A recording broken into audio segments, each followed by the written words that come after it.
देखिए, potential energy नहीं, उसमें ध्यान से समझिए हम क्या बोलना चाह रहे थे अभी। एक तो होता है स्टैटिक्स और एक होता है काइनेटिक। तो स्टैटिक का मतलब, स्टैटिक फ्रिक्शन का मतलब जो चीज रुका हुआ है। जैसे मान लो कि अगर हमारा यहाँ पे कोई आपने ऐसे बक्सा रख दिया ऐसे, तो यहाँ पे अगर हम एक बक्सा रख रहे हैं,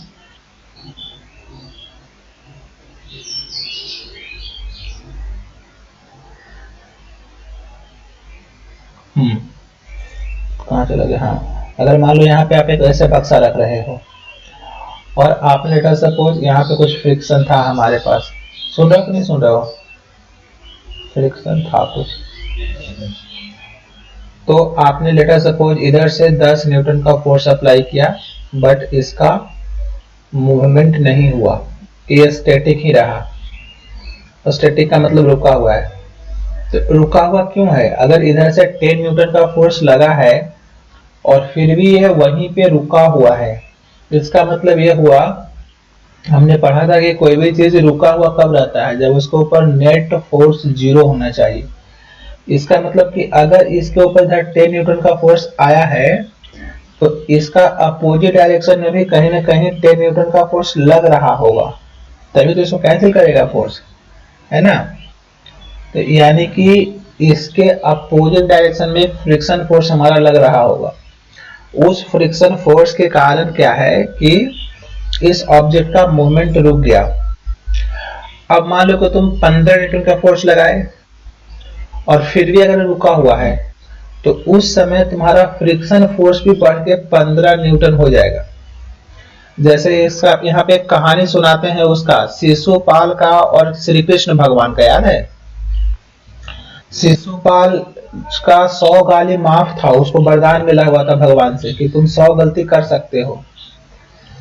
तो जैसे एक गलती किया तो भगवान कुछ नहीं किए, मतलब भगवान भी उसको माफ कर दिए। फिर दूसरा गलती, तीसरा, से जैसे ही 100वां गलती हुआ तो भगवान जो है वो डायनेमिक हो गए, वो चक्र निकाले, उसको गला काट दिया। तो लिमिट मतलब वहां तक जाकर, कैसे तुम तराजू को भी देखो ना, जो पहले जो तराजू होता था हाथी वाला, डंटा वाला, देखा था ना पहले वाला तराजू, सब पल्ला लगा रहता था उसमें। तो एक ऐसा केस आता था जब तराजू का पूरा एकदम हॉरिजॉन्टल हो जाता था, बराबर हो जाता था।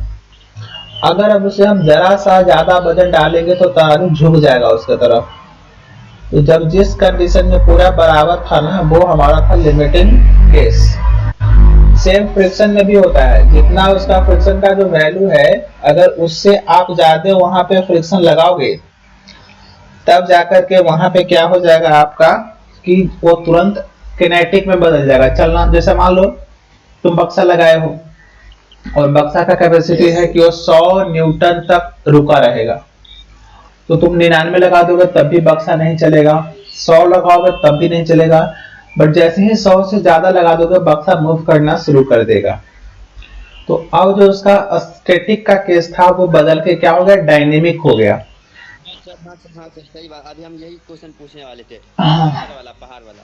तो जब ये बक्सा जो है सर, हम लोग धक्का मारेंगे तो नहीं घसके सर, ऐसा क्यों सर? और बड़े लोग मारेंगे तो कि मतलब धक्का क्यों, मतलब घसक जाता है बक्सा सर, क्यों हाँ, सर?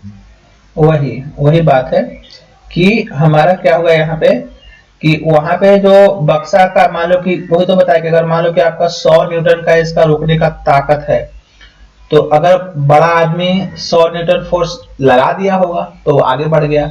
तुम 100 न्यूटन फोर्स नहीं लगा पा रहे हो तो नहीं जा रहा है आपसे, रुका हुआ है वो, समझ रहे हैं?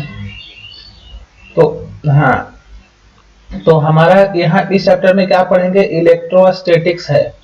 तो स्टैटिक्स का मतलब है रुका हुआ और इलेक्ट्रो का मतलब वही चार्ज।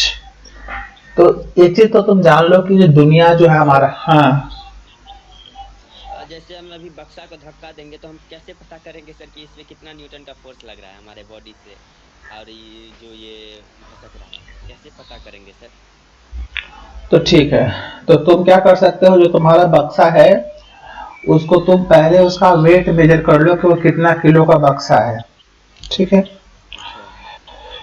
फिर क्या करोगे, एक कोफिशिएंट ऑफ फ्रिक्शन होता है, तो तुम्हारा बक्सा जिस टेबल पे रखा हुआ है उस टेबल का कोएफिशिएंट ऑफ फ्रिक्शन तुम नेट पे भी जाके सर्च कर सकते हो। तुम्हारा टेबल जो किस लकड़ी उकड़ी का है, सनमाइका का है, जिस भी चीज का है ना, उसका नेट पे उसका कोएफिशिएंट ऑफ फ्रिक्शन का वैल्यू तुमको मिल जाएगा। हर एक चीज का स्टैंडर्ड होता है कोएफिशिएंट ऑफ फ्रिक्शन, तो वहां से उसका वैल्यू निकाल लोगे तुम। अब जो बक्सा का जो वेट था और इंटू जी 9.8 से मल्टीप्लाई करना है और फिर इंटू म्यू, यानी कि म्यू एम जी हमने पढ़ा था फ्रिक्शन फोर्स, तो तीनों को मल्टीप्लाई करके वैल्यू निकाल लेंगे और अब हम उसके ऊपर फोर्स लगाना शुरू करेंगे। तो जिस फोर्स में वो चलना शुरू कर देगा वो म्यू एम जी का वैल्यू होगा, तो मालूम चल जाएगा कि कितना न्यूटन का फोर्स हम वहां पे लगा पा रहे हैं। ठीक है, यस सर। समझ पाए कि नहीं? हाँ सर। तो हम क्या बोल रहे थे कि हमारा जो भी बात हम कर रहे हैं इलेक्ट्रोस्टैटिक्स, ये दुनिया का जितना भी चीज है ना, सब का सब इलेक्ट्रिक चार्ज से बना हुआ है। पूरा दुनिया हमारा इलेक्ट्रिक चार्ज से है।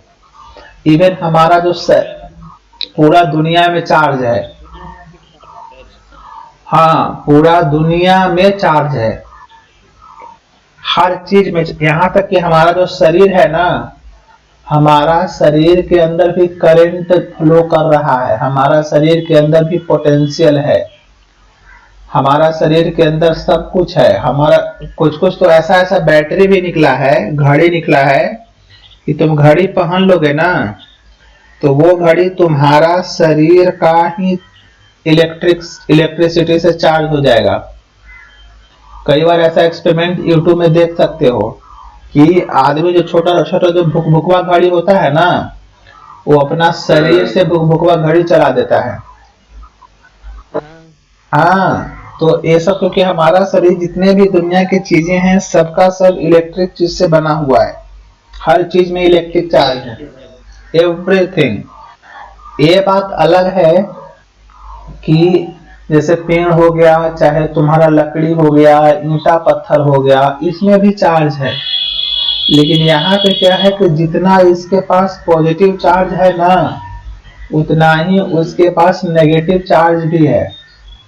तो वो नेट न्यूट्रल रहता है, नेट चार्ज जीरो दिखता है। लेकिन जिस समय तुम उसमें से पॉजिटिव चार्ज बाहर निकाल दोगे या नेगेटिव चार्ज, हमको पता है और आदमी के केस में पता है। एग्जांपल जैसे पत्थर में जब हम अब ये पत्थर पे पत्थर रगड़ते हैं तो आग बरसता है। कब किस लिए बरसता है? उसमें चार्ज क्रिएट होता है, तब तो आग से चिंगारी फेंकता है सर। बिल्कुल बिल्कुल, हाँ। और एक चीज तुम देखे हो, हाँ, तुम जो कंघी है ना तुम्हारे घर में, माथा झाड़ते हो, चाहे पेन उन होगा, एक्सपेरिमेंट पहले भी करते थे, अपने बाल में रगड़ लो उसको। बाल में रगड़ने के बाद जो है अपना टेबल पे कागज का टुकड़ा, छोटा छोटा टुकड़ा रख दो और लेके जाओ, देखो ये एक्सपेरिमेंट बचपन में किए हैं। बाल में तेल लगाते थे, हाँ, बाल में तेल लगा के खाते थे सरकारी स्कूल, हाँ, ऐसे से माथे में पेन को रगड़ते थे, अब पेपर का टुकड़ा देते थे, ऊपर ही रखते थे, थोड़ा ऊपर रखते चिपक जाता था शरीर से। हाँ। तो वो एक्चुअली होता क्या है, जैसे तुम जब बाल में रगड़ते हो ना ऐसे ऐसे, तो जो तुम्हारे जो बाल में जो चार्ज है वो चार्ज टूट के कंघी में चला जाता है। अब वो बाल वाला, हाँ, हमारा जो बाल वाला चार्ज है वो कंघी पे अटक गया। लेकिन यहाँ पे ये केस है ना सर, हम लोग तेल लगाते हैं तब ऐसा केस हम देखें सर, बिना तेल लगा के नहीं देखे हैं सर। तेल लगाने से चिकना हो जाता है ना, तो चार्ज जल्दी चला जाता है चिकना से। तो ऐसे भी होता है लेकिन कम होता है, इसीलिए तेल लगाने से ज्यादा मात्रा में चार्ज ट्रांसफर होता है। हो गया। अभी सही बात हम अभी करके देखे सर, मेरे माथा में तेल नहीं है, ठीक है सर, पेन को रख रहे एक पेपर का टुकड़ा मारे सीधा चिपक गया, चिपक गया सर, अभी चिपक जाएगा, हाँ। तो ये सब चीजें हैं, हमारा शरीर भी इलेक्ट्रिक चार्ज के जैसा काम करता है, ठीक है। तो यहाँ पे इस चैप्टर में जो हम पढ़ेंगे वो पढ़ेंगे कि चार्ज होगा स्टैटिक्स में। जैसे गाड़ी मोटर चलता है ना, वैसे चार्ज भी चलता है। जो तुम्हारे घर में इलेक्ट्रिसिटी आता है, बिजली आता है, वो चार्ज चल के ही तो आता है। चार्ज कहीं और इलेक्ट्रिसिटी बनता है कंपनी में, पावर प्लांट में, वहां से चल करके हमारे घर तक आता है। तो वो हो जाएगा चार्ज इन मोशन। वो हम लोग अगला चैप्टर में पढ़ेंगे। लेकिन अभी हम क्या करने वाले हैं, अभी हम पढ़ने वाले हैं सिर्फ इलेक्ट्रोस्टैटिक्स, जब चार्ज हमारा रेस्ट में होगा। ठीक, इलेक्ट्रोस्टैटिक्स का मीनिंग हम लिख लेते हैं तो लिखवा देते हैं लो ना, लिख देते हैं, लिख लो। Electrostatics, electrostatics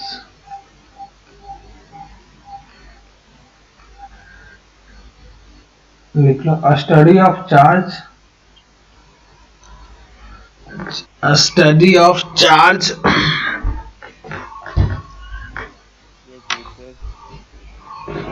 when it is in the rest.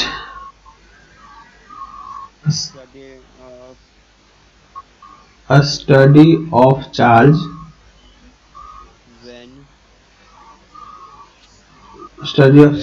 in rest, when it is in the rest, when it is in rest is called electrostatics, is called electrostatics।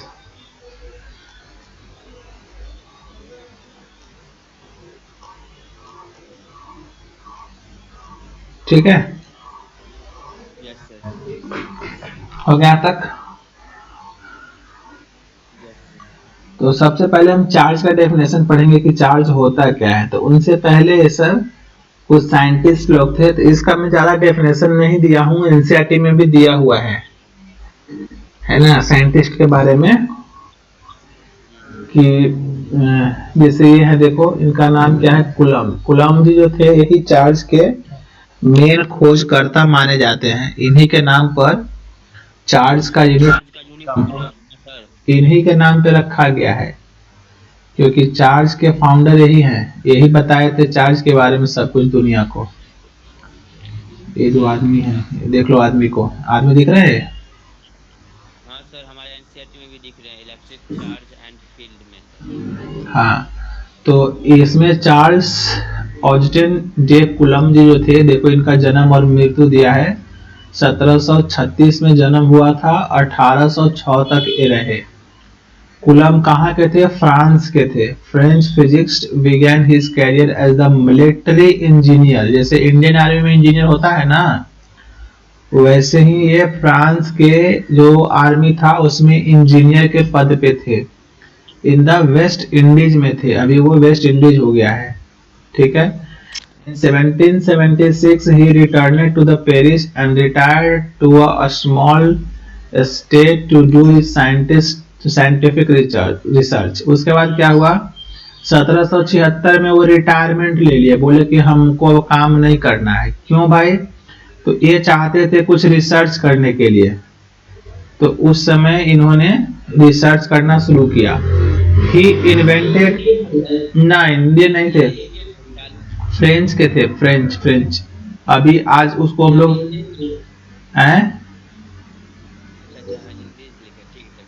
इंडी नहीं है, वेस्ट इंडीज होता है ना, वेस्ट इंडीज का नाम तो सुने होंगे, उसी को बोलते हैं फ्रेंच। ठीक है। हाँ, कहाँ चला गया? तो he invented the torsion balance of the measure the quantity of the force is to deform its forces of the electric attraction or repulsion between the small charge particles। ऐसा नहीं था कि उससे पहले हमारा चार्ज नहीं था, सब कुछ था, लेकिन उसको मेजर करने का तरीका नहीं था किसी के पास। तो इन्होंने सबसे पहले फोर्स को मेजर करने के लिए तरीका बताया, इन्वेंट किया। He thus arrived in 1785 at the inverse square law। हम लोग पढ़ेंगे जिस तरह से ग्रेविटेशनल लॉ पढ़े थे ना, न्यूटन जी दिए थे, सेम टू सेम लॉ है। हाँ, कैसे मेजर करते हैं वो उसको पता नहीं था, तो मतलब वही इस पे एक्सपेरिमेंट करते थे। फोर्स को मेजर करते हैं न्यूटन से, तो न्यूटन जी ने ये फोर्स को बताया था सर कि फोर्स को मेजर करते हैं न्यूटन से। तो ठीक ये है। कहाँ से आ गया, चार्ल्स ऑस्टिन कहाँ से आ गया सर? ठीक है। तो इस चार्ज को ठीक है, देखो, तो फोर्स जो हमारा होता है, फोर्स कई तरीके से जनरेट होता है ना। जैसे हो सकता है कि तुम किसी को धक्का देके भी फोर्स लगा सकते हो, किसी को तुम साइकिल से धक्का मार सकते हो, फोर्स लगा सकते हो, किसी को तुम गाड़ी से धक्का मार सकते हो, तो फोर्स सब में लग रहा है। लेकिन क्या सब में फोर्स एक तरीके से लग रहा है? नहीं। तो हमारा जिस तरीके से एक इलेक्ट्रिक फोर्स भी होता है, एक और, तो इलेक्ट्रिक वाला जो फोर्स था वो एक कूलम साहब बताए, जो मतलब चार्ज के कारण लगता है। जैसे तुम कभी सोचे हो, जब जाते हो बेल बजाते हो, घंटी बजाते हो स्विच से, तो घंटी टिन टिन टिन टिन मारता है, ऊपर मारता है ना। तो कैसे मारता है? उसमें फोर्स लगता है तभी तो जाकर टकराता है घंटी में। तो वो क्या है, मैग्नेटिक फोर्स का काम करता है वहां पे, है ना। जैसे ट्रेन में तुम्हारा मोटर लगा हुआ है, चाहे पंखा में मोटर लगा हुआ है, तो उस मोटर भी तो फोर्स लगाता है। तो ए वाला जो मोटर वाला फोर्स न्यूटन जी नहीं बताए थे, न्यूटन जी बताए थे कि देखिए, अगर एक ईंटा दूसरा ईंटा से टकराएगा तो कितना फोर्स लगेगा, वो न्यूटन जी बताए। जैसे अगर कोई ऑब्जेक्ट दूसरे ऑब्जेक्ट से टकराए चाहे भागे, तो वो सब न्यूटन जी का देन है। लेकिन जो इलेक्ट्रिक में जो फोर्स लगता है वो सब कूलम जी का देन है। तो दोनों फोर्स ऐसा, तो ये इलेक्ट्रिक फोर्स के बारे में बात किए थे, कूलम साहब किसका बात किए थे? इलेक्ट्रिक फोर्स का बात किए थे, इलेक्ट्रिक फोर्स। ठीक है, समझ आ रहा है कुछ कुछ? हाँ सर, हल्का हल्का समझ में आ रहा है। दोनों फोर्स अलग अलग है। एक फोर्स तो हमारा इलेक्ट्रिसिटी के कारण जनरेट हुआ, तो वो वाला जो फोर्स है वो ये दिए थे कूलम साहब। तो उसको जो लॉ है उसको भी हम लोग आगे हम लोग पढ़ेंगे। इनका लॉ काफी फेमस हुआ, जैसे न्यूटन लॉ ऑफ ग्रेविटेशन है, उसी तरह से इनका कूलम्स लॉ है। तो अभी तुम इसको तुम याद रखोगे, आगे पढ़ाएंगे इसको डिटेल में, भी कूलम्स लॉ को हम लोग करेंगे। ठीक होता है, this law has been anticipated by the Priestley and also by the Cavendish earlier. Charge का खोज एक कैवेंडिश साहब किए थे। Through the Cavendish never published his result, and Coulomb also found the inverse square law force between the unlike and the magnetic pole. तो ये कुछ history था इनका, किनका? कूलम्ब जी का। ठीक है, तो कम से कम तुम अपने नोट्स में इतना लिख लो कि इनका नाम लिख लो कूलम्ब्स, और ये लिख लो कि ये 1736 से लेकर के 1806 तक थे। ये लिख लो, नाम लिख लो, और इनका ये लिख लो आप।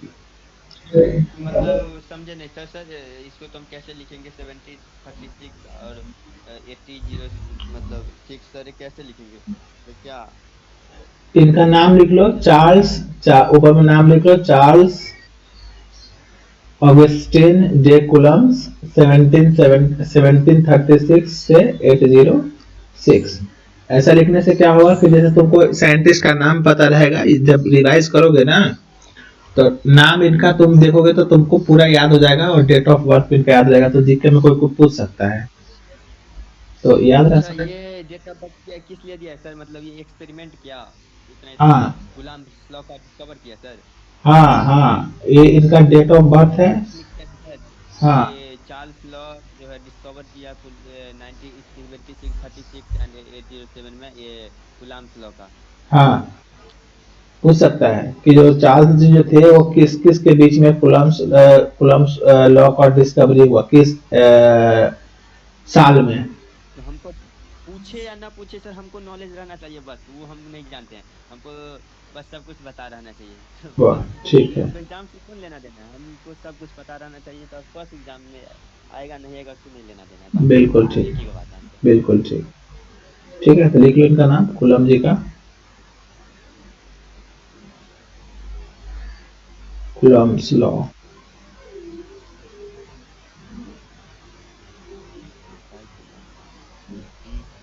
डी का मतलब क्या होता है सर यहाँ पे? औस इनका नाम था पूरा इतना बड़ा, वो कूलम तो टाइटल है खाली। कूलम टाइटल है बस, जैसे तुम्हारा भी कुछ टाइटल होगा ना एक नाम के बाद शर्मा। शर्मा, तो वैसे इनका टाइटल कूलम था। Discover of Coulomb's law by, इसमें तो sir by discover of Coulomb's law. ठीक है, आगे बढ़े। Yes sir. चलिए, अब ये मेन चीज है, हम लोग को यहाँ से डेफिनेशन से क्वेश्चन आता है, इलेक्ट्रिक चार्ज क्या होता है। तो अभी हम चार्ज के बारे में बोल रहे थे कि चार्ज बताया भी कि अब तुम ऐसे कर लोगे तो तुम्हारा सट जाएगा, वो हो जाएगा, वो हो जाएगा। तो इलेक्ट्रिक चार्ज का डेफिनेशन क्या है, हेडिंग लिखो electric charge. Electric charge, electric charge. हाँ, इलेक्ट्रिक चार्ज।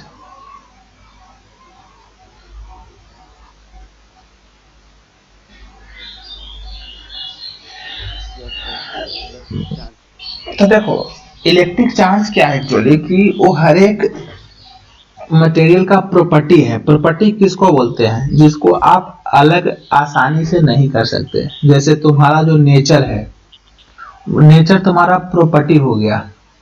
जैसे तुम्हारा मोबाइल है, तो तुम्हारा मोबाइल का कुछ प्रॉपर्टी है कि उसका कैमरा इतना मेगापिक्सल का है, तो उसमें प्रोसेसर इतना का है, बैटरी इतना का है, डिस्प्ले इतना बड़ा होगा, तो वो सब उसका प्रॉपर्टी हो गया।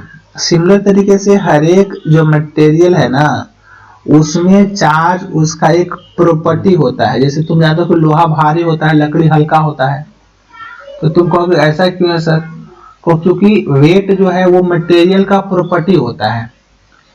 तो लोहा का प्रॉपर्टी जो है वो इससे डेंसिटी ज्यादा होता है, इसका डेंसिटी कम है। तो सिमिलर तरीके से चार्ज क्या है एक्चुअली, चार्ज इज द, यहां लिख लो, charge is the property, charge is the property, charge is the property, is the property, property, property. हाँ, associated, charge is the property associated with matter, associated with. matter,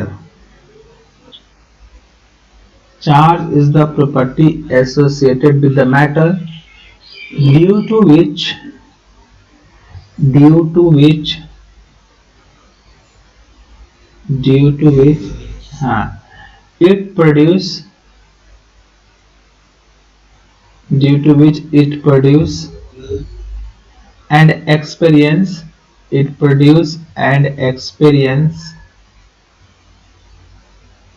due to which it produce and experience,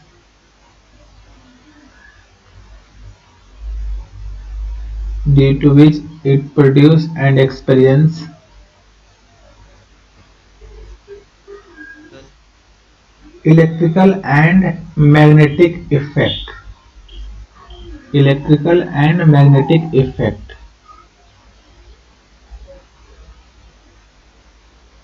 electrical and magnetic effect। Sir definition से तो कुछ नहीं समझे sir, हम आपके language समझे कि हम्म, मतलब ये इलेक्ट्रिक चार्ज समझाता हूँ समझाता हूँ, या कोई एक बात, प्रॉपर्टी। समझाता हूँ, सुनो सुनो सुनो, कोई बात नहीं, सब समझाएंगे। जैसे देखो, हमारे पास कोई भी एक यहाँ पे मान लो ऑब्जेक्ट है ना, ये ऑब्जेक्ट है, ठीक है। तो चार्ज क्या है एक्चुअली, इसके अंदर का प्रॉपर्टी है। जैसे तुमको भी क्या बोले कि लोहा है, तो लोहा भारी होता है, लोहा मजबूत होता है। तो किस कारण से होता है, उसके अंदर कुछ प्रॉपर्टी है, उसका नेचर है। कोई आदमी देखते हो, कोई आदमी काफी कठोर टाइप के बोलता है कि बड़ी कठोर आदमी है, तो कुछ दया माया नहीं आता है। तो क्यों है भाई, उसका अंदर का वो गुण है, कोई प्रॉपर्टी है, जिस कारण से उसको दया माया नहीं आता है। तो सिमिलर तरीके से हर एक जितने भी पार्टिकल्स हैं, जितने भी ऑब्जेक्ट हैं, उसके अंदर एक प्रॉपर्टी है। किस तरह का प्रॉपर्टी, कि उसके अंदर में चार्ज होता है, और उस चार्ज के कारण क्या इफेक्ट होता है। सर समझ गए। एक मिनट से हम बताए सर, एसोसिएटेड का हमको मीनिंग बता दीजिए, हम समझ गए एसोसिएटेड का क्या मतलब होता मतलब जुड़ा हुआ, जुड़ा हुआ। है। लिख लेते हैं, जुड़ा। हम्म, हाँ, देखिए सर, ये बता रहा है चार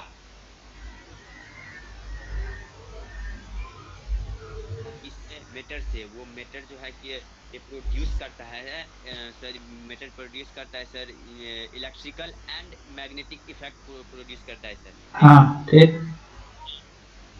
तो बस इतना ही तो डिफिनेशन लिखे सर, और एक्सपेंड। अब देखो मैंने क्या बोला, मैंने क्या बोला कि दुनिया के जितने भी ऑब्जेक्ट हैं, जितने भी ऑब्जेक्ट हैं सब में चार्ज होता है, चार्ज सब में होता है। तुम कुछ भी ऑब्जेक्ट उठा लोगे उसमें चार्ज है। तो तुम कहोगे तो झटका क्यों नहीं लगता है, जैसे तुम जिस बेड पे सोते हो क्या उसमें भी चार्ज है, तो हाँ चार्ज उसमें भी है। तो तुम पूछ सकते हो कि सर झटका क्यों नहीं लगता है सर। तो झटका इसलिए नहीं लगता है क्योंकि जो शुरू में जो भगवान जी बनाए हैं हर चीज, भगवान जी बोले ना जैसे हर एक चीज में जितना इलेक्ट्रॉन होता है, तुम ये तो तुम पढ़े होगे, केमिस्ट्री में भी पढ़े होगे कि जितने भी कोई चीज होता है उसमें एक होता है प्रोटॉन और न्यूट्रॉन होता है न्यूक्लियस में, जानते हो ना। प्रोटॉन, न्यूट्रॉन, और ये आउटर मोस्ट शेल में होता है इलेक्ट्रॉन। हाँ और इलेक्ट्रॉन जो है उसका चारों तरफ चक्कर लगाते रहता है ऐसे करके, इलेक्ट्रॉन, इलेक्ट्रॉन उसके कक्षा में चारों तरफ ऐसे चक्कर लगाता है हमारा, ठीक है। और तुम ये भी जानते हो कि जो हमारा इलेक्ट्रॉन होता है उसके ऊपर होता है नेगेटिव चार्ज, यस सर। और प्रोटॉन के ऊपर होता है हमारा, 19 कूलम। और प्रोटॉन के ऊपर क्या होता है, पॉजिटिव चार्ज। और न्यूट्रल के ऊपर नॉट निगेटिव नॉट पॉजिटिव। हाँ वो न्यूट्रल हो गया, ठीक है।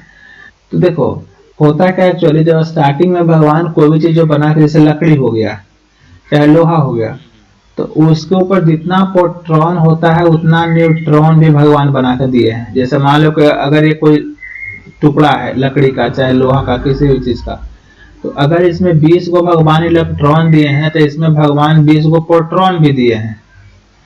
तो अगर 20 गो इलेक्ट्रॉन भी है और 20 गो प्रोटॉन भी है तो जितना प्लस और जितना माइनस तो जुड़ेगा तो टोटल कितना हो जाएगा, जीरो चार्ज हो जाएगा। तो इसीलिए उसके ऊपर नेट चार्ज क्या होता है हमारा, ऑब्जेक्ट के ऊपर जीरो होता है। तो नेट चार्ज जीरो होने के कारण हमको कोई झटका उटका नहीं लगता है, कोई झटका नहीं लगता है। जैसे मान लो ईंटा है तो ईंटा में भी चार्ज है, लेकिन जितना उसमें पॉजिटिव चार्ज है उतना ही उसमें नेगेटिव चार्ज भी है, तो नेट चार्ज तो जीरो हो गया। यस सर, करके बताए सर, हाँ, एक्सप्लेन। बोलो बोलो। चार्ज होता है तो जगह झटका कैसे लगता है? तो झटका इसलिए नहीं लगता है क्योंकि चार्ज में प्रोटॉन न्यूट्रॉन होता है, समझ गए। हाँ इलेक्ट्रॉन और प्रोटॉन जो ये क्या कहते हैं आपस में मिलेंगे, कंबाइन करेंगे तो न्यूट्रल लगेगा, निगेटिव लगेगा तो चार्ज कहाँ से लगेगा शरीर में आए। बिल्कुल बिल्कुल, हाँ बिल्कुल सही है। हाँ यस सर। तो इस कारण से, लेकिन हाँ अगर मान लो इस चीज को सोचो कि कोई ऑब्जेक्ट फिर झटका क्यों लगता है जब हम बैटरी उठने से मारते हैं। देखो बैटरी में क्या करते हैं, अगर इसी में देखो जो तुम यहाँ बता रहे हो कि सर 20 गो प्रोटॉन है और 20 गो न्यूट्रॉन है, यही बात बोल रहे हैं ना हम। तो अगर मान लो कि यहाँ पे हमारा 20 गो इलेक्ट्रॉन है एंड 20 गो प्रोटॉन है, 20 इलेक्ट्रॉन और 20 गो प्रोटॉन था। अगर तुम किसी भी तरीके से मान लो कि इसमें से तुम 5 को इलेक्ट्रॉन को तुम बाहर खींच सकते हो, तुमने खींच के बाहर निकाल दिया। आपने क्या किया, ये 20 में से आपने 5 इलेक्ट्रॉन को बाहर निकाल दिया, बस प्रोटॉन को आपने नहीं निकाला, सिर्फ इलेक्ट्रॉन को निकाला। तो अब इस पे नेट चार्ज कितना हो जाएगा बताओ तो सोच के। अब इसके ये सर तो ऊपर निगेटिव ही होगा सर। सुनो, ध्यान से सुनो। पहले क्या था, पहले था 20 गो नेगेटिव चार्ज 20 गो पॉजिटिव चार्ज, तो नेट चार्ज 20 माइनस और 20 प्लस होकर जीरो हो गया। अब हमने क्या किया कि अब इसके ऊपर हमने क्या किया कि जो है 5 गो नेगेटिव चार्ज हमने बाहर फेंक दिया निकाल के, हम्म। लेकिन पॉजिटिव चार्ज को हमने नहीं फेंका, पॉजिटिव चार्ज को हमने उतना ही छोड़ रखा है। तो 20 गो हो गया, 20 गो था नेगेटिव और यहाँ पे था 20 गो था पॉजिटिव, कहाँ चला गया ये, हाँ। तो सर अभी 15 को निगेटिव हो गया, 20 को पॉजिटिव हो गया, तो पॉजिटिव 5 बच गया सर। हाँ पॉजिटिव चार्ज।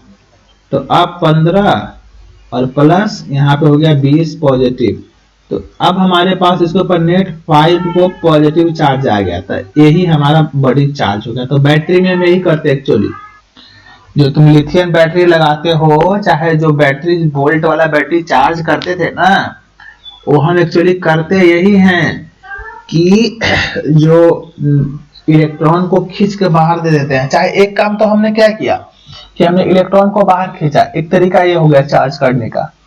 दूसरा तरीका ये भी हो सकता था कि मान लो कि हम 5 चार्ज बाहर से ऐड कर दें, जैसे मान लो यहाँ पे है 20-20 को दोनों को है, हम 5 को और इलेक्ट्रॉन कहीं से ला के इसमें डाल दें, तभी इस पे ऊपर नेट नेगेटिव चार्ज आ जाएगा उस केस में, क्योंकि 25 को नेगेटिव वाला हो जाएगा और पॉजिटिव वाला 20 को है, तो जोड़िएगा तो टोटल 5 वो नेगेटिव रहेगा। तो यहाँ पे इस तरीके से हम बॉडी को चार्ज करते हैं, या तो हम इलेक्ट्रॉन को हटा सकते हैं या प्रोटॉन को दे सकते हैं। इस तरह से प्रोटॉन में भी कर सकते तो हैं। आपका ये तो हो गया बैटरी वाला सर। जैसे अभी करंट उरेंट आता है जो सर, बिजली हाँ बिना ये डायरेक्ट मौसम में अल्टरनेट करंट में सर, ये कैसे करंट लगता है सर? हाँ, तो वो सब चीज पढ़ाएंगे। जैसे होता क्या है ना, जैसे उसमें जो इलेक्ट्रॉन होता है वो सब मूव करता है, वाइब्रेट करता है एनर्जी के साथ, बहुत जोर जोर से झटका उसमें आता है। तो जब वो तुम्हारे शरीर में है, प्रोटॉन भी तो रहता होगा ना सर? हाँ हाँ, तो प्रोटॉन उतना नहीं जाता। जैसे मान लो कि वहां से जहां से करंट बनता है ना, वहां से सिर्फ और सिर्फ हम इलेक्ट्रॉन डाल देते हैं, प्रोटॉन नहीं डालते हैं। तो इलेक्ट्रॉन ज्यादा बढ़ जाता है, इलेक्ट्रॉन ज्यादा बढ़ने के कारण हमारा उसमें इलेक्ट्रिक चार्ज का फ्लो होता है। तो जितना पॉजिटिव उतना नेगेटिव नहीं होता है। अगर तो प्रोटॉन, सर एक बात बताइए। सर एक बात बताइए, वहाँ थर्मल पावर प्लांट से सर वहाँ पे इलेक्ट्रॉन सिर्फ ये भेजता है, तो ये काहे बोलता है सर ये पॉजिटिव टर्मिनल है, ये निगेटिव टर्मिनल है, पॉजिटिव में लगाओ इसको निगेटिव। हाँ हाँ हाँ, ठीक है। तो देखो, पॉजिटिव नेगेटिव एक्चुअली क्या है ना, पॉजिटिव टर्मिनल और नेगेटिव। अब होता क्या है कि अल्टीमेटली देखो, जहां तुम्हारा बॉल जलता है ना, तो वो जाकर के वहां न्यूट्रलाइज, जैसे कभी सोचे हो तुम कि हम अर्थिंग क्यों करते हैं घर में? पहले करते थे अर्थिंग सर। हाँ, अब वही अर्थिंग सरकार देना शुरू कर दिया पोले में। अब वो अर्थिंग जो तुम पॉजिटिव नेगेटिव करते हो ना, तो सरकार बोला कि हर एक घर में आदमी अलग अलग अर्थिंग कर देता है, लाओ सबके बदल हम ही अर्थिंग कर देते हैं। तो पावर प्लांट में क्या किया कि वो लोग खुद वो बड़का अर्थिंग डाल दिया, और वो अर्थिंग वाला तार सबको दे दिया कि लो सब इसमें फंसा लो, हम सबके बदल अर्थिंग करके छोड़ दिए हैं। तो इसीलिए हम लोग को सेपरेट अर्थिंग करने का जरूरत नहीं पड़ता है, क्योंकि अर्थिंग वो बड़ा सा अर्थिंग वही करके दे दिया।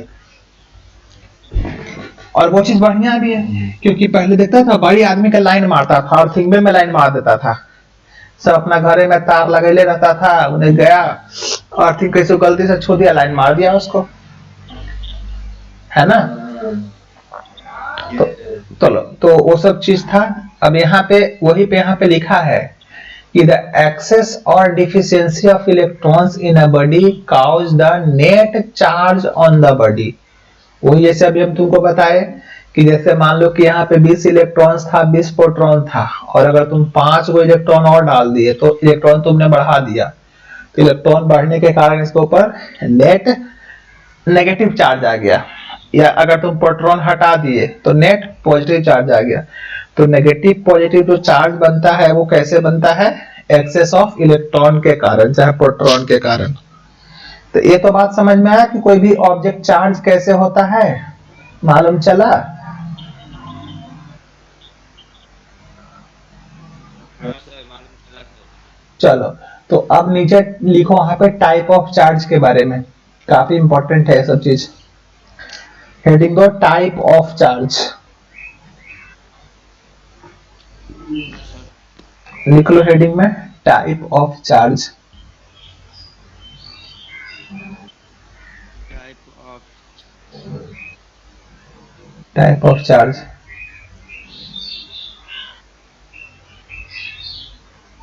यस सर, लिखे है टाइप ऑफ चार्ज में पॉजिटिव चार्ज एक negative charge. Positive charge it is a deficiency of electron as compare to proton, मतलब इसमें इलेक्ट्रॉन कम रहेगा, प्रोटॉन ज्यादा रहेगा। तो जब प्रोटॉन ज्यादा रहेगा तो प्रोटॉन पे पॉजिटिव चार्ज होता है, तो वो हमारा पॉजिटिव टर्मिनल हो जाएगा। जैसे बैटरी में पॉजिटिव और नेगेटिव होता है ना, तो वही तो होता है, जिधर पॉजिटिव लिखता है उधर मतलब इलेक्ट्रॉन का कमी होता है, और जिधर नेगेटिव लिखा है उधर इलेक्ट्रॉन ज्यादा रहता है। और जब बैटरी जैसे मान लो कि काम करना खत्म कर देता है, देखते हो ना कि पुराना बैटरी खराब हो जाता है, तो कभी सोचे हो कि बैटरी खराब का मतलब क्या हुआ? बैटरी खराब का मतलब ये हुआ कि वो जो जहां पे चार्ज का जो डिफरेंस था ना पॉजिटिव नेगेटिव का, वो दोनों तरफ चार्ज बराबर बराबर हो गया। मान लो कि जितना प्रोटॉन उतना न्यूट्रॉन हो गया, तो उस केस में चार्ज जीरो हो गया, तो वही बैटरी बोलते हैं कि बैटरी डिस्चार्ज हो गया, बैटरी खराब हो गया। तो बैटरी खराब होने का मतलब है कि इलेक्ट्रॉन और प्रोटॉन का नंबर बराबर हो जाना। दोनों में जितना ज्यादा डिफरेंस रहेगा उतना ही ज्यादा बैटरी अच्छे से काम करेगा। सिंपल सा तुम ऐसे समझ सकते हो, जैसे तुम ऊंचा से पानी गिराते हो, तो जितना ज्यादा ऊंचा से पानी गिराओगे उतना पानी तेज गिरेगा। वही बात चार्ज में है, एक पॉजिटिव और एक नेगेटिव, तो तुम पॉजिटिव वाला को ऊंचा मान लो, नेगेटिव वाला को नीचे मान लो। तो जितना ऊंचा पे रहोगे तो जितना पॉजिटिव में रहोगे उतना ही तेजी से करंट फ्लो होगा हमारा इसमें भी। समझ पाए? तो दोनों लिख लिए नेगेटिव चार्ज भी। It is the excess of electron as compare to proton. Excess of electron, एक्स में इलेक्ट्रॉन ज्यादा हो जाएगा, किससे भाई? प्रोटॉन से।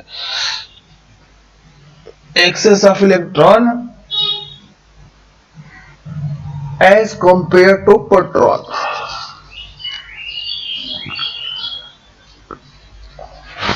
Excess of electron as compare to proton.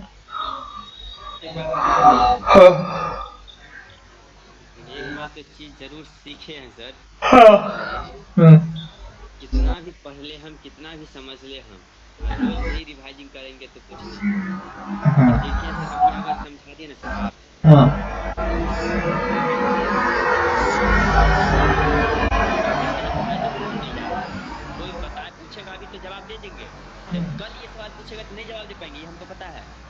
लेकिन अगर आज पूछेगा तो जवाब दे देंगे, लेकिन आज हम अपने खुद से मन क्या क्या पढ़ाए सर, डिस्कवरी पढ़ाए, इलेक्ट्रॉन चार्ज बताए, अभी बोल रहे हैं सर, लेकिन कुछ देर बाद नहीं पता है। जाने क्यों? जब रिवाइजिंग इसका मतलब नहीं करते हैं सर, प्रॉब्लम है। इसीलिए तो लिखवा रहे हैं, इसीलिए तो कॉपी में लिखवा रहे हैं कि कॉपी में लिख लिख के चीजों को याद रखना है आपको। सब कॉपी में लिखते इसीलिए है ना, कॉपी को कम से कम 2 से 3 बार डेली पलटना होता है। ठीक है, तो चलो बताओ, अगर किसी भी चीज में पॉजिटिव चार्ज है तो उसके ऊपर ज्यादा प्रोटॉन होगा कि ज्यादा इलेक्ट्रॉन होगा? ज्यादा प्रोटॉन होगा सर। बिल्कुल ठीक है। और अगर न्यूट्रल चार्ज है तब ज्यादा क्या होगा? न्यूट्रल चार्ज का मतलब हो गया जीरो चार्ज, मतलब जितना बराबर बराबर हो गया दोनों, जितना। हाँ चलो ठीक है, अब लिखो नेक्स्ट, ऐसा यूनिट ऑफ चार्ज लिख लो।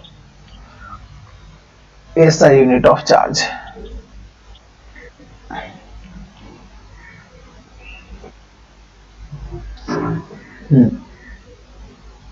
ऐसा यूनिट।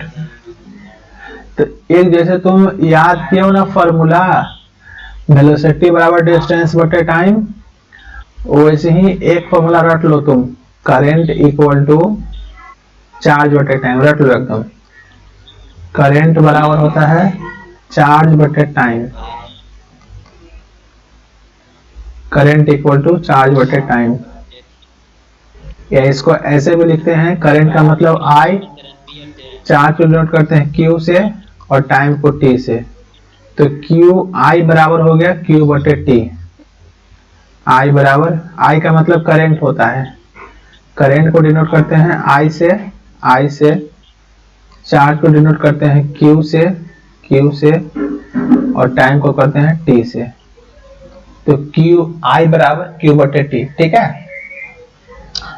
तो देखो यहाँ से अगर तुम चाहो तो Q का वैल्यू क्या निकल के आ जाएगा, Q का वैल्यू I इंटू टी हो जाएगा, I इंटू टी, और I का मतलब क्या होता है करंट, और करंट का क्या होता है यूनिट एम्पियर, तो यहाँ हो गया एम्पियर, और टाइम का क्या होता है सेकंड होता है, तो हो गया एम्पियर सेकंड, तो इसका यूनिट क्या हो गया एम्पियर सेकंड।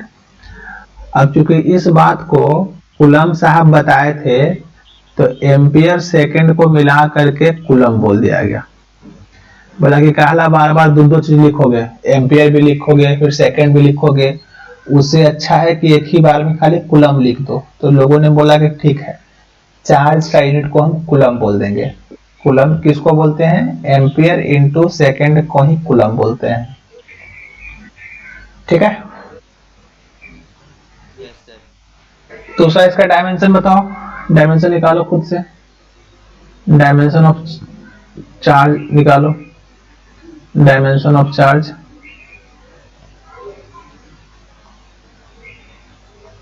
डायमेंशन खुद से निकालोगे ना पहले,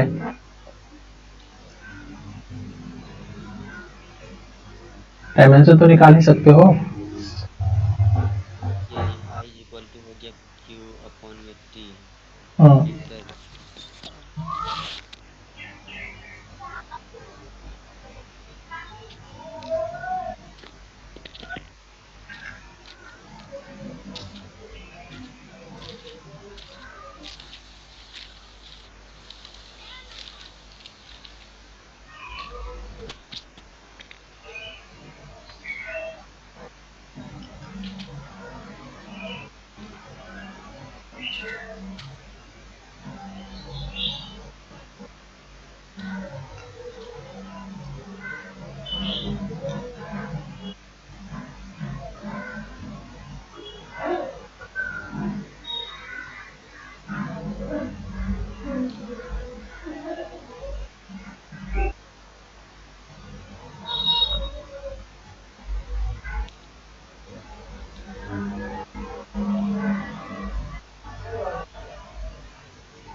देखो हो गया,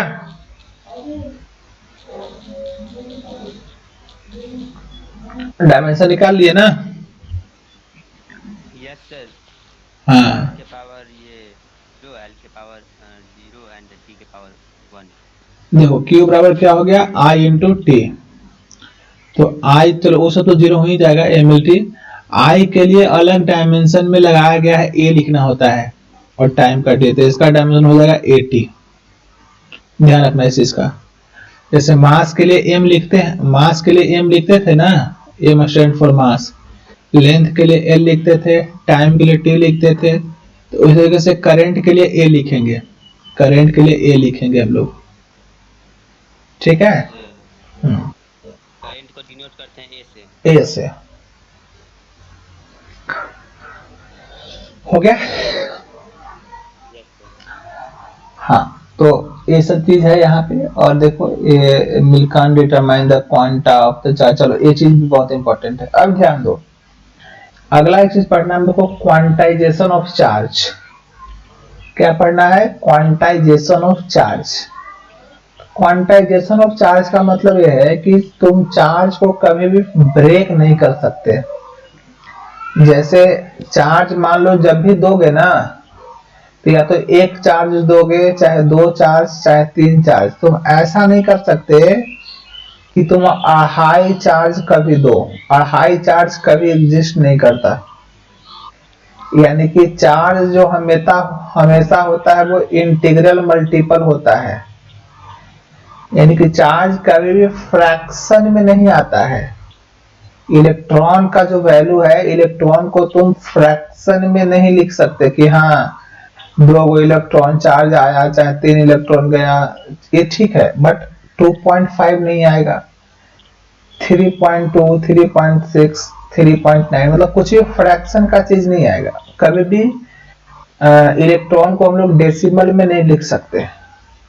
इलेक्ट्रॉन हमेशा किसका मल्टीपल होगा, इंटीग्रल मल्टीपल होगा। इंटीग्रल का मतलब होल नंबर।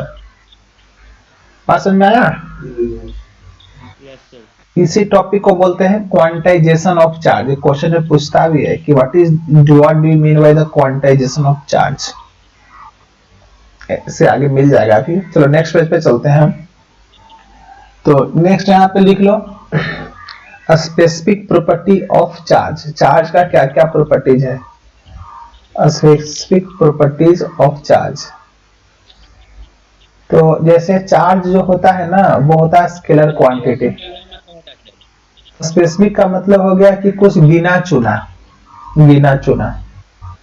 या पर्टिकुलर। स्पेसिफिक का हिंदी होता है गिना चुना मतलब कुछ। तो सबसे पहला है कि चार्ज कैसा क्वांटिटी है? वेक्टर के स्केलर। तो स्केलर चार्ज हमारा हाँ, क्योंकि चार्ज में डायरेक्शन नहीं होता है। तो लिख लो इट रिप्रेजेंट द एक्सेस और डिफिशिएंसी ऑफ इलेक्ट्रॉन। चार्ज जो है उसको हम ट्रांसफॉर्म कर सकते हैं एक जगह से दूसरे जगह। जैसे हाँ, एक सेकंड प्रॉपर्टी लिख लो इसका। एक पहला प्रॉपर्टी लिख लो कि क्वांटिटी सिर्फ ए वाला वैल्यू हो तब भी काम चल जाएगा अगर उसका तुम डिटेल मालूम है तो, कि इट रिप्रेजेंट द एक्सेस और डिफिशिएंसी ऑफ इलेक्ट्रॉन तो मालूम है तुमको। दूसरा इट इज ट्रांसफरेबल। अच्छा हाँ ठीक है स्केलर क्वांटिटी होता है ये तो ठीक है उसने तब बताए सर। हाँ, चार्ज इज ट्रांसफरेबल। इसको एक जगह से दूसरी जगह ट्रांसफर कर सकते हैं।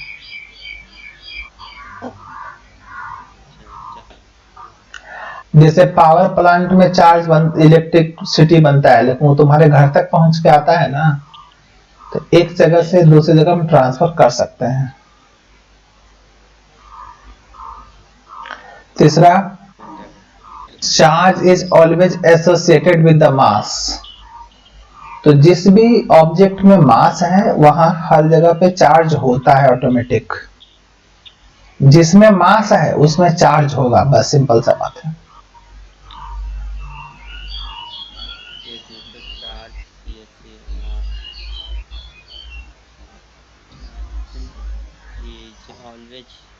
Associated with the mass.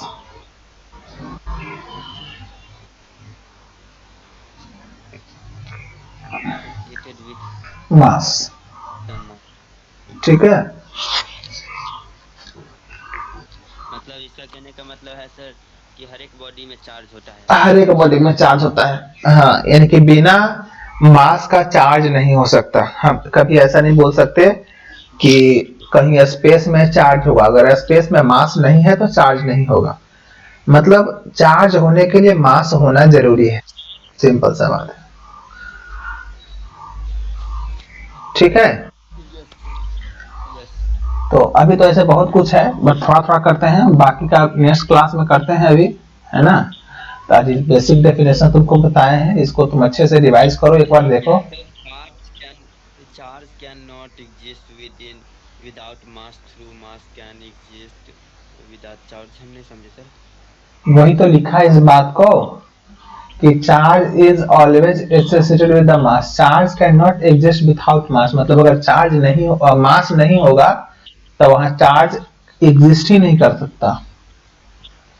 Mass can exist without charge, यानी कि ऐसा हो सकता है कि कोई मास हो लेकिन इसमें चार्ज ना हो, ये पॉसिबिलिटी है। लेकिन अगर सूखा वुड में उसमें तो नहीं ना चार्ज। हाँ, उसमें नेट चार्ज जीरो है। हाँ, नेट चार्ज जीरो है बिल्कुल। तो ऐसा हो सकता है कि किसी भी चीज में मास हो पर चार्ज नहीं हो, लेकिन ऐसा नहीं हो सकता कि चार्ज है और मास नहीं है। समझ आया?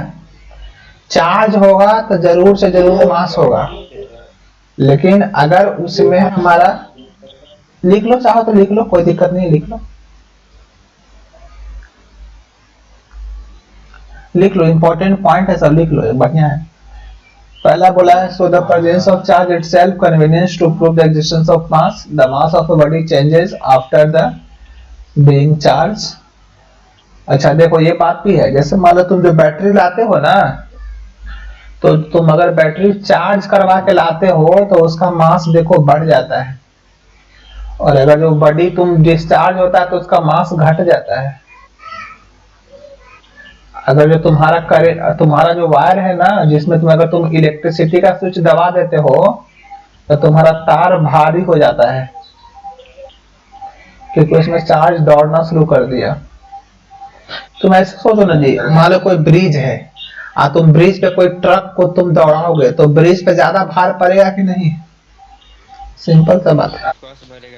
वही बात है, चार्ज भी तो एक तरह से गाड़ी है ना, रोड पे ये सब गाड़ी है, और तुम्हारा तार है उस तरह से रोड है। तो अगर रोड पर गाड़ी दौड़ना शुरू करेगा तो रोड पे ज्यादा भार पड़ेगा। ये सब जितना गांव में पोल और तार बिछाए वो सब से क्या है, वो सब चार्ज के लिए रास्ता बनाया गया है कि तुम यहाँ से होके जाओगे, इधर से जाओगे, उधर से जाओगे, ये सब रास्ता ना है चार्ज आने जाने का। तो